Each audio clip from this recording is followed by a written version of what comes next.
Ouais, ouais, bien entendu, on peut être que fier.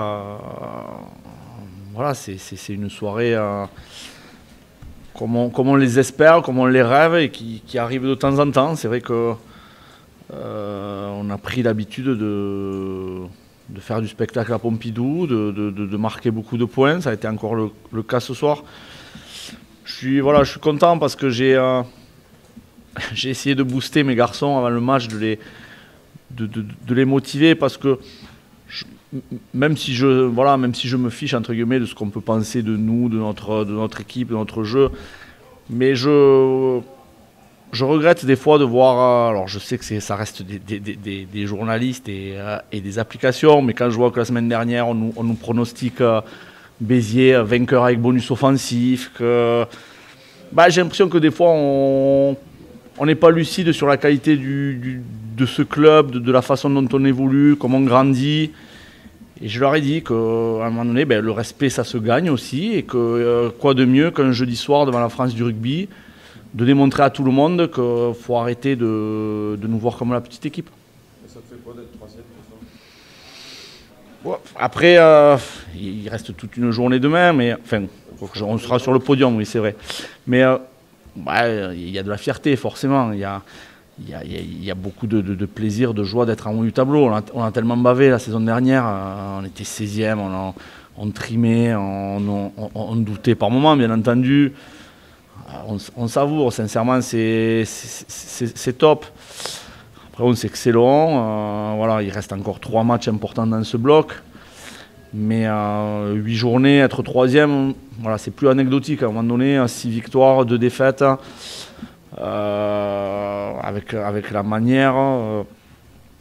Voilà, énormément de fierté, oui, ce soir, de bonheur.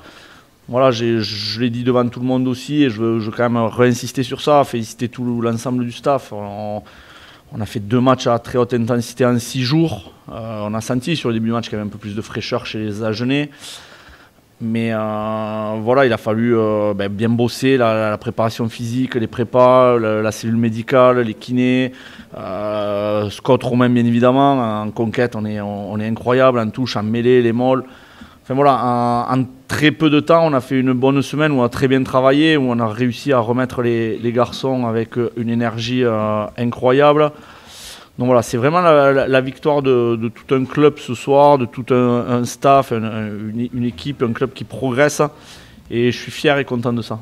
La gestion des cartons orange des deux côtés aura été finalement le tournant. Vous, à 14, vous dominez, vous marquez des points, et quand eux sont à 14, vous les sanctionnez.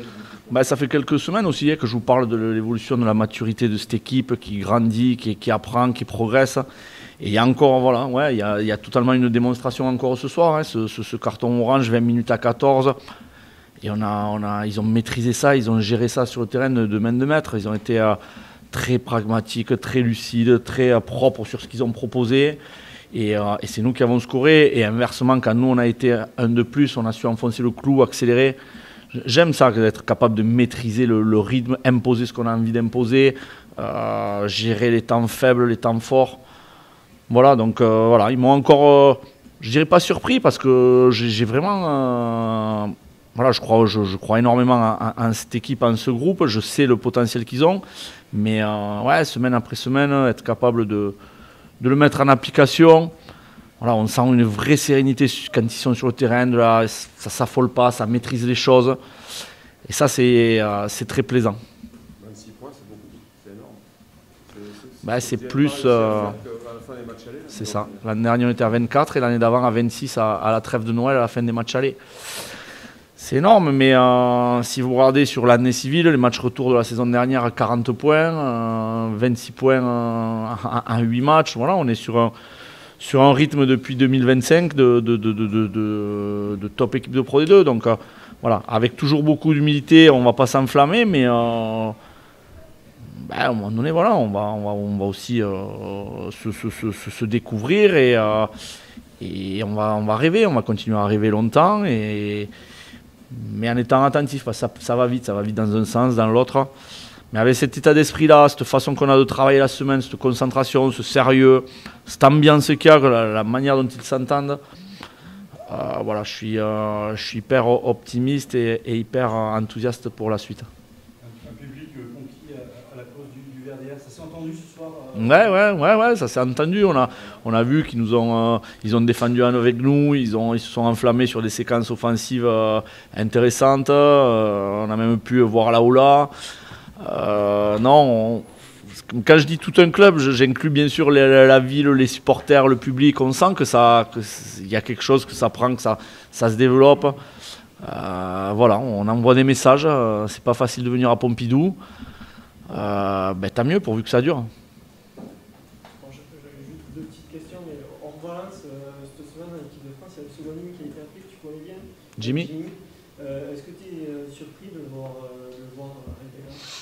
En tout cas, je loue sa progression parce que c'est un garçon qui a toujours beaucoup bossé, qui a eu l'intelligence de se remettre en question, même pas se remettre en question, mais être capable de descendre 2 échelons en dessous, puisque nous on l'a eu en prêt à Tarbes alors qu'il était sous contrat à la section.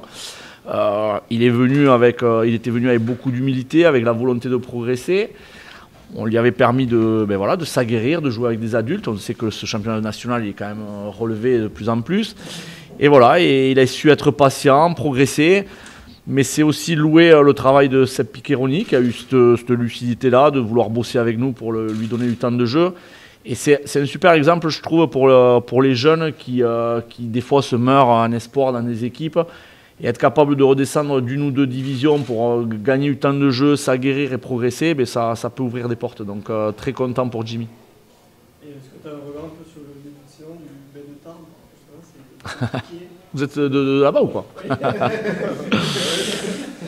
Après, le problème de Tarbes, c'est une équipe qui, saison après saison, stagne et les autres équipes progressent. Et donc, du coup, chaque année, le gap s'intensifie. On les suit. On a quand même pas mal de bigourdans dans le vestiaire. Donc, on regarde leurs résultats. On leur souhaite beaucoup de courage. Mais c'est vrai que ce national est relevé, c'est dur. Et j'espère qu'ils auront des jours meilleurs. Juste, tu vas perdre Joris et Elia là bientôt ou pas? Alors, oui, mais pas pour les mêmes raisons. Parce que bon, il sera avec nous à Vannes. Il partira en sélection. Joris, ça fait quelque temps qu'il joue avec des tendons rotuliens très abîmés.